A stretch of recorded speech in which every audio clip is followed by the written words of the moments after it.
নমস্কাৰ আমি আজি এটা নতুন বিষয়বস্তুৰে আপোনালোকৰ ওচৰত উপস্থিত হৈছো আৰু হেতু হৈছে স্কুলত বিশেষকৈ এমই স্কুল আৰু হাই স্কুলত অতি জনপ্ৰিয় আৰু বহুলভাৱে প্ৰয়োগ হোৱা এটা গণিতৰ ফৰ্মুলা হেতু হৈছে a+b² এই a+b² ফৰ্মুলা ব্যৱহাৰ কৰি আমি বহুতো গণিতৰ সমস্যা সমাধান কৰো আমি বহুত ভাল পাওঁ এটো কৰি আৰু বহুত এনজয় কৰো কিন্তু কথা আছে এই a+b² ফৰ্মুলাটো আহিল কৰ পৰা আৰু ইয়াক আমি কেনেদৰে প্ৰমাণ কৰি দেখাব পাৰো গতিকে ইয়াৰে আজি আমি এটা প্ৰয়াস কৰিছো যে a+b² কেনেকৈ প্ৰ্যাকটিক্যালি প্ৰমাণ কৰি দেখাব পাৰি আহক আমি এই ভিডিওটো চাওঁ নমস্কাৰ মই কুলেন কলিতা আৰু আপোনালোকে চাই আছে TLM Ideas by কুলেন ভিডিওটো কেনে পালে আমাক নিশ্চয় জনাব আৰু লাইক কৰিব নাপাহৰিব লগতে সাবস্ক্ৰাইব কৰিব নিশ্চয় নাপাহৰিব এইখিনি কৰিলে আমি ভৱিষ্যতেও এই ভিডিও কৰিবলৈ আমি অনুপ্ৰেৰণা পাই যাম এই TLM টো প্ৰস্তুত কৰিবলৈ আমাক এই কেইবিধমান বস্তু লাগিব এটা হৈছে এখন যিকোনো জোখৰ কাগজ আমি ইয়াতে A4 সাইজৰ কাগজ এখন লৈছো এখন কেচি এটা পেন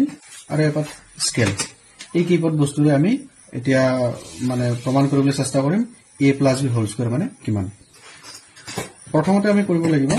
এই কাগজটুকুৰাৰ যেটো পঠালিৰ দিক আছিল এই কাগজটুকুৰা আমি জুখি লম জুখতে আমি ইয়াত দেখা পাইছো 21 সেন্টিমিটাৰ এইফালে সমান 21 সেন্টিমিটাৰ কৰি আমি ইয়াতে দাগ এটা দিলাম দাগ দিলাম এনেকৈ ইয়াতে 21 সেন্টিমিটাৰ কৰি দাগ দিলাম এতিয়া আমি যেটো আমাৰ প্ৰমাণ কৰাৰ উদ্দেশ্যটো হৈছে হোল স্কয়াৰ a+b² বা a² যি নহওক বৰ্গ বুলি কোৱাৰ লগে লগে এটা জ্যামিতিক ক্ষেত্ৰৰ প্ৰতিটো বাহুৰে দিক সমান হ'ব লাগিব এইগতে এইফালে যদি 21 সেন্টিমিটাৰ আছিল আমি এইফালে 21 লৈছো এইফালে 21 আছে আৰু এইফালে 21 আছে গতিকে আমি এইখিনিতে আমি মানে কাটি পেলাই দিব লাগিব আৰু এইখিনি কাটি পেলাই দিলে আমাৰ এটা বৰ্গ আকৃতিৰ হ'ব অৰ্থাৎ হোল স্কয়াৰ হ'ব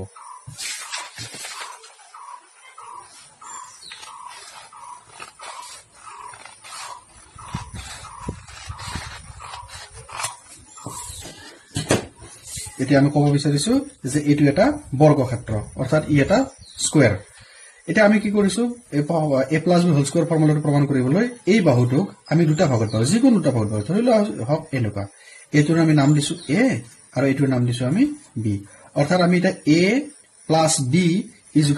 এই বাহুটোৰ নাম হৈছে a+b যদি এইখিনি বাহু a+b হয় নিশ্চয়কৈ এইখিনি বাহু a+b হ'ব এইখিনি বাহু a+b হ'ব আৰু এইখিনি বাহু a+b নিশ্চয় হ'ব এটা আমি কি কৰিম এই a+b বাহুটো আমি এটা এই দাগটোৰে এনেকৈ টানি দিম আৰু এইটো টানাৰ উদ্দেশ্য হৈছে কি আমাৰ এই যে বাহু দুটা ভাগ কৰিছো প্ৰতিটো বাহুৰে এগুটা নিজা নিজা বৰ্গ সৃষ্টি যাতে হয় এটা আমি জুখি লম এই b টোত কিমান আছে দেখিছো b টোত 7 সেন্টিমিটাৰ আছে তেনেহলে এইফালে আমি এটা 7 সেন্টিমিটাৰ এনেকৈ ল'ব লাগিব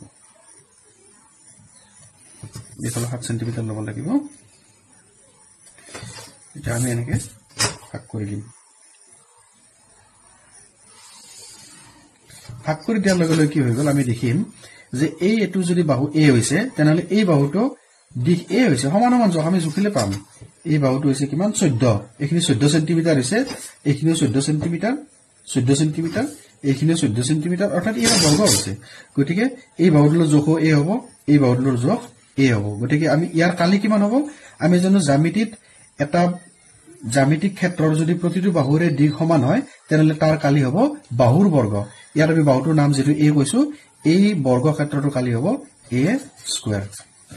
এতিয়া আহো এইটো ক্ষেত্ৰলৈকে এই ক্ষেত্ৰত দেখিছো এই বাহুটোৰ জোখ হৈছে b এই বাহুটোৰ জোখ a গতিকে নিশ্চয় এই বাহুটোৰ জোখ a হ'ব আৰু এই বাহুটোৰ যদি b হয় এইটোৰ নিশ্চয় b হ'ব গতিকে ই এটা আয়তীয় ক্ষেত্ৰ হৈছে অৰ্থাৎ ৰেক্টেংগল এই আয়তীয় ক্ষেত্ৰটোৰ কালি যদি আমি কওঁ তেনেহলে আমি জানো আয়তৰ কালি দিক পূৰণ প্ৰস্থ সমান আয়তৰ কালি দিক আছে a প্ৰস্থ আছে b তাৰ কালি হ'ব ab এতিয়া আমি এইটো ক্ষেত্ৰলৈকে এই ক্ষেত্ৰটোত আমি পাইছো কি যে এইটো বাহু হৈছে a এইখিনি বাহু হৈছে b গতিকে দিক পূৰণ প্ৰস্থ গতিকে কিমান হ'ব a b আৰু এইখিনি কি আছে এইডাল বাহু b এইডালো b গতিকে এইডাল b হলে এইডালো b হ'ব গতিকে এই এটা বৰ্গ ক্ষেত্ৰ গতিকে আমি ইয়াত কম b² আমি এটা কাটি দিও এতিয়া সক আমি কাটি দিছো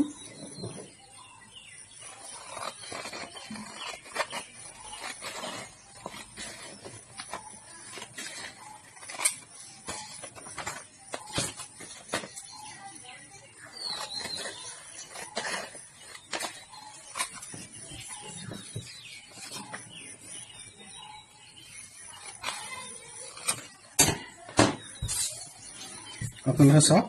আমি আমাৰ হাতত আছিল a প্লাছ b হোল স্কোৱাৰৰ এক টুকুৰা কাগজ আৰু এই কাগজ টুকুৰা আমি যেতিয়া কাটিলে দেখি পালো এই এটা বৰ্গ হৈছে যাৰ বাহুৰ দিশ a গতি ই a স্কোৱাৰ এই এটা আয়তক্ষেত্ৰ হৈছে যাৰ বাহুৰ দিশ হৈছে এটাৰ বাহুৰ যোগ a হৈছে এটা বাহুৰ যোগ b হৈছে গতি ইয়াৰ কালি হ'ব ab আৰু এটো বাহুৰ যোগ b হৈছে এটো বাহুৰ a হৈছে ই হ'ব ab আৰু ই হ'ব b স্কোৱাৰ এতিয়া আমি চাও a plus b whole square মানে কি a plus b whole square মানে a স্কোৱাৰ যোগ ab যোগ ab যোগ b স্কোৱাৰ অৰ্থাৎ a plus b whole square তাক যদি আমি এনেকৈ কাগজত লিখি দিও কেনেকৈ হ'বনে যে মুঠতে আছিল আমাৰ a plus b whole square এটো আছিল আমাৰ ফৰ্মুলা এটা a plus b whole square মানে কি আছিল a স্কোৱাৰ যোগ plus ab plus ab plus b square অৰ্থাৎ গোটেইখিনি মিলি হৈ গল আমাৰ a plus b whole square আৰু এইখিনি যদি আমি যোগ কৰো a square plus ab plus ab is equal to 2ab plus b square অৰ্থাৎ আমি জানিলো a plus b whole square is equal two a square plus 2ab plus b square তে আমি এনেকে এটা সূত্ৰ এটা আমি গণিতৰ সূত্ৰ a প্লাছ b হোল স্কোৱাৰটো এইদৰে আমি প্ৰমাণ কৰি দেখুৱাব পাৰো